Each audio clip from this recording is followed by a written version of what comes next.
Eu sou a Melody e essa é a nossa equipe. Hoje a gente vai falar de um tema maravilhoso, que é literatura.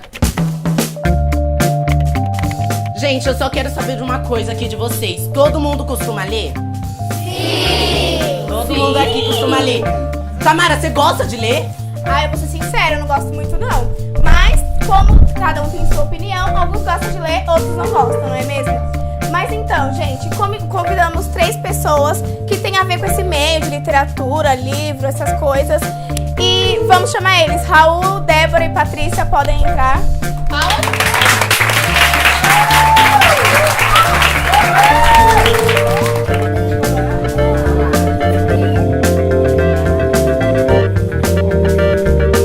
Sejam muito bem-vindos ao nosso programa.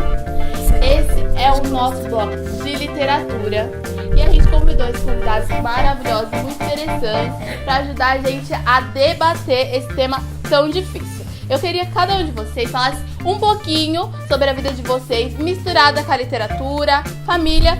Podem se apresentar. Tá bom. Meu nome é Patrícia, eu sou professora, bibliotecária.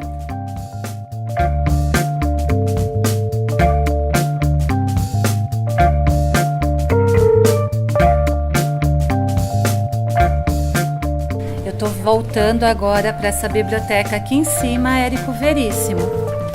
Eu, desde a idade de vocês, gostava de ler. E vou falar a verdade, eu gostava de ler gibi. Os adultos falam assim, não vale, não pode ler gibi, isso é porcaria. Não é, é uma delícia. Até hoje eu leio gibi. Depois o gibi já não serviu tanto, eu queria mais. E fui me encontrando. Eu leio até hoje, eu leio muito. E eu gosto de ler porque quando eu leio, eu viajo.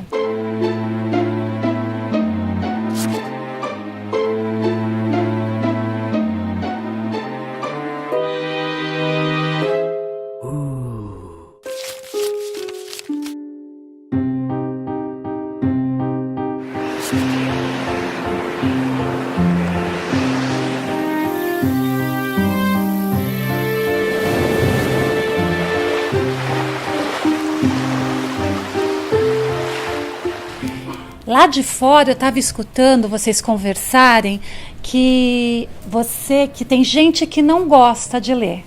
Eu, Patrícia, não acredito nisso.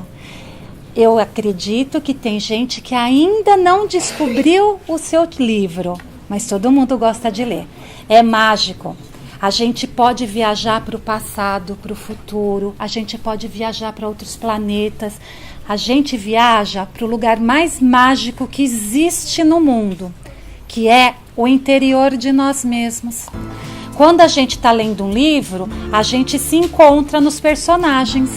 E isso é a mágica que televisão nenhuma faz, game nenhum faz. E eu faço um desafio para vocês.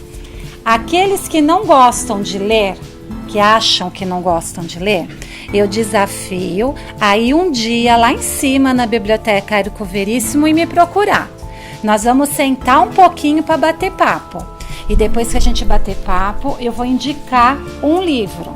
E vocês têm que prometer para mim. Tem que prometer 2 coisas. tem que ler pelo menos até a 3ª página, aí desistir se não quiser, e me dá a chance de errar só 2 vezes. No 3º livro eu garanto que eu acerto. Geralmente eu acerto no 1º. Mas se eu não acertar no 1º nem no 2º, o 3º eu nunca passei de 3. Combinado? Então tá bom. Bom, eu sou o Raul Cristiano, todo mundo pensou que eu fosse o Papai Smurf. Quem pensou que eu fosse o Papai Smurf, levanta a mão. Sabia? Não é? Bom, mas eu queria dizer para vocês que eu sou jornalista, eu sou escritor.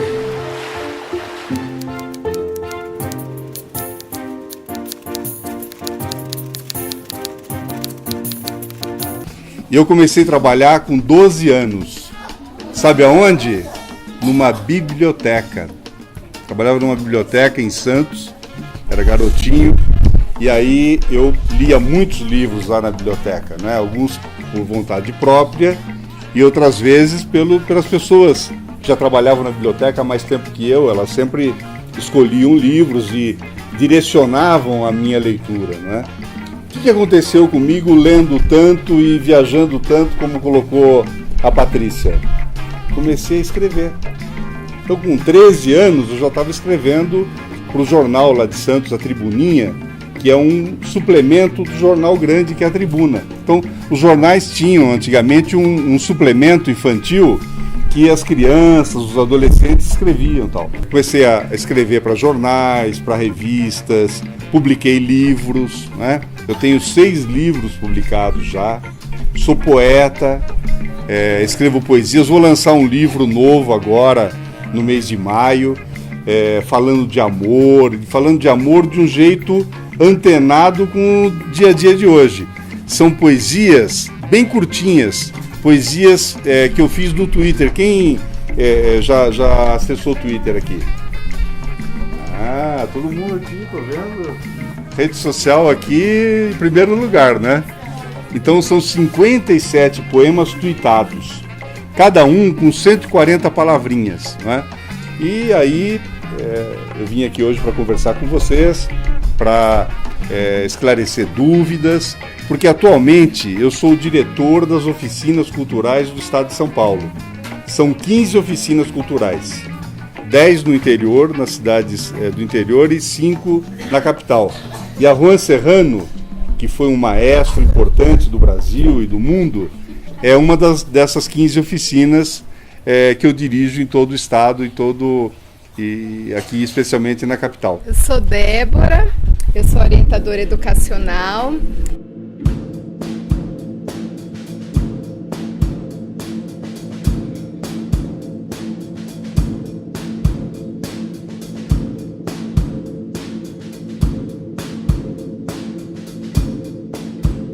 E eu trabalho com crianças num acolhimento social, que é o antigo orfanato. Sabe quando as crianças não podiam ficar com papai e mamãe, ficavam no orfanato.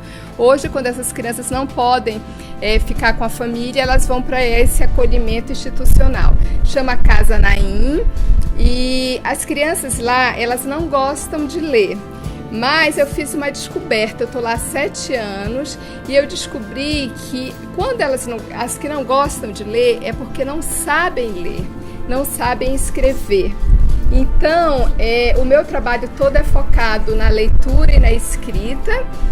E a maestra Serrano tem me ajudado muito com essas crianças, levando algumas oficinas para lá, porque algumas crianças estão com medida provisória, não podem sair de dentro do abrigo, e algumas vezes a gente vem até aqui também. Então eu faço um convite para vocês me ajudarem a motivar essas crianças a aprenderem a ler e a escrever, porque às vezes não é só que a gente não gosta de ler, a gente não sabe ler, né? A gente não treinou a leitura, a gente não encontrou um livro, né, maravilhoso que pudesse nos motivar. Gravando. Olá, meu nome é Ana e essa é minha colega Ana. Hoje estamos apresentando notícias literárias. Vamos falar sobre esses livros. Eu vou falar sobre Brincando Folclore, Sacis. E eu vou falar Papagaio com Milho e Periquito de Leva Samba. tem piadas, é legal, fala sobre o tempo, sobre a diversão que essa criança também, algumas coisas assim. O meu eu recomendo para crianças, olha como ele é. Ele abre essas coisas aqui. Isso aqui eu acho bem para desenvolver a mente da criança. E esse daqui, ó, tem várias partes assim, bem colorido. Muito divertido esse livro. Gosto muito, acho ele que é bem engraçado, bem sério, às vezes um pouco, bem divertido. Aqui conta sobre as trapalhadas aqui de Saci na fazenda do Chico Bento. Parece que ele fez muita bagunça aqui, até os ovinhos da galinha quebraram, o leite da vaquinha tá derramado. É um tempo livre que eu uso pra ter tipo um aprendizado, eu não sei explicar, mas é muito bom ler. Ler é muito recomendável porque assim você aprende, vai desenvolvendo várias coisas que você nem sabia que tinha no seu próprio corpo. Você se diverte muito lendo, você passa o tempo inteiro, é muito bom. Às vezes você tem preguiça, dá sono, dá cansaço, você tem que fazer outra coisa, mas é muito bom ler. E assim você vai desenvolvendo, aprendendo mais e mais coisas que você nem sabia. É muito bom, divertido, eu gosto. E é muito recomendado para todos. Tchau! Leiam livros! Vamos começar com as perguntas. Alguém aí se interessa em perguntar?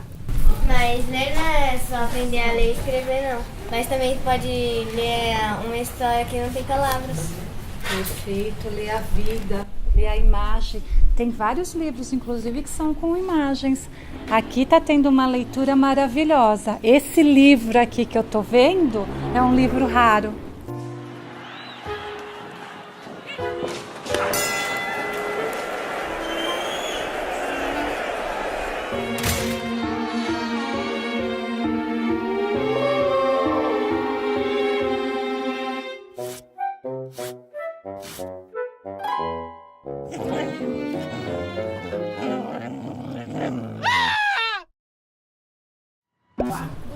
Qual o nome do livro que você vai fazer? O nome do livro que eu vou fazer? Poesia em Tudo. Amor aos tweets. Né? Então, cada tweetada, uma mensagem de amor. Raul, por que você escreveu tantos poemas? Eu sempre fui muito apaixonado, sabe? Desde garoto, assim, eu apaixonava pelas minhas amigas. Depois comecei a crescer e fiquei apaixonado pelas minhas amigas maiores, né? E aí já casei 2 vezes, tenho 4 filhos, tenho 2 netos e continuo ainda, como diz o Neymar, que é aquele craque de futebol de todos nós, né? Fico exalando poesia e exalando amor também. Seus filhos gostam de ler suas poesias? Gostam de ler. Algumas vezes eles acham assim, puxa pai, você escreveu umas coisas assim que parece meio doida, né? O que você estava pensando quando você escreveu aquilo, né? Então, mas eles gostam do que eu escrevo. Por que você se interessou tanto pela leitura? Então, porque eu fui trabalhar na biblioteca, e na biblioteca eu estava sempre atendendo as pessoas que buscavam livros. E aí é muito importante para quem trabalha na biblioteca e que estuda e quer conhecer cada vez mais, né, que você leia também os livros, até para comentar e sugerir um livro, um texto, para que as pessoas que vão lá falam, puxa, você tem alguma ideia de um livro que eu possa ver uma história infantil, né? E daí eu sugeria os autores brasileiros, os autores estrangeiros também. Oi? Qual o poema que foi mais famoso que você escreveu? Olha, famoso para mim, eu acho que é um bem curtinho assim, né? Ainda atinge o clímax da maturidade no juízo final. Quais eram os momentos melhores que você achava para escrever? Olha, eu tinha uma namorada que morava em Itanhaém, né? E eu ia de ônibus para visitá-la. E eu falava sempre para ela que amava. E ela era meio envergonhada, ela não respondia nada. E daí eu voltava no ônibus assim meio frustrado, chateado, imaginando o que ela pensava, né? De que maneira ela podia declarar o amor dela por mim. Então eu achava assim que ela podia... e eu ficava escrevendo coisas no ônibus, aproveitando a viagem, de coisas que eu imaginava que ela podia dizer para mim, né? E aí fui transformando em poesia isso.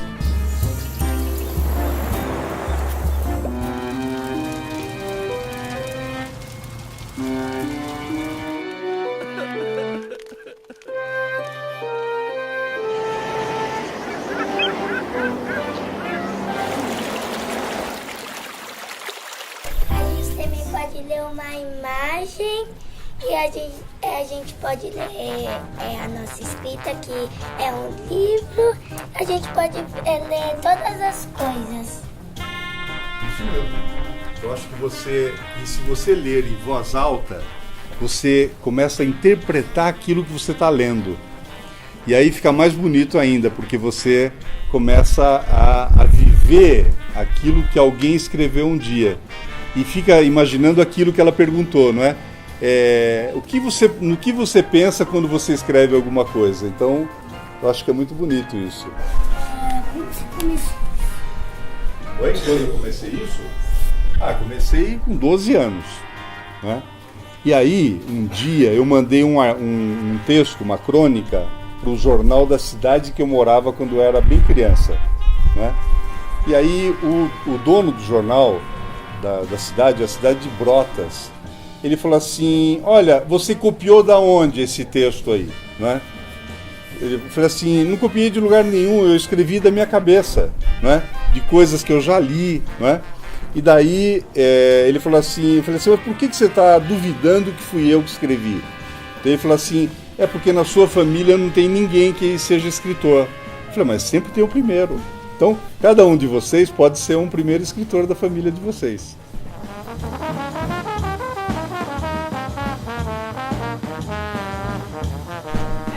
O que você faz para ajudar as crianças lá a aprenderem a ler?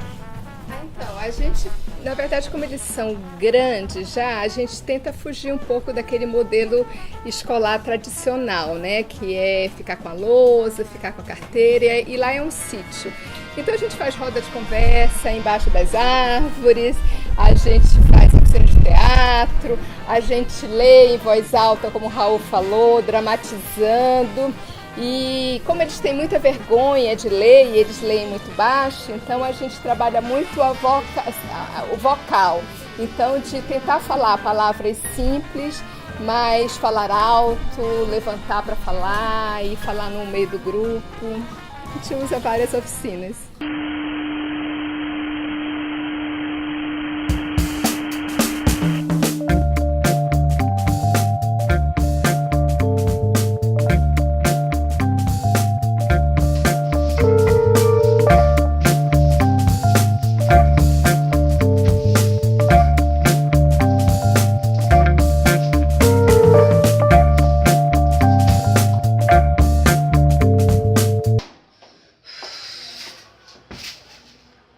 Eu não acredito nisso!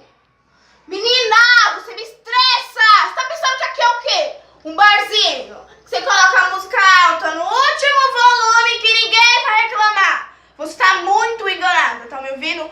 Muito enganada! Mas eu só estava... calada!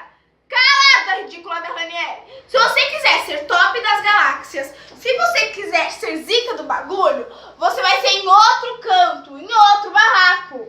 Porque aqui, Elisa Maria, mas não é baile de favela não, entendeu? Se eu pegar a música alta aqui de novo, você vai levar um pau. Mas um pau que você vai ver estrela no céu. Tá me ouvindo? E grava o que eu tô te falando, ridícula.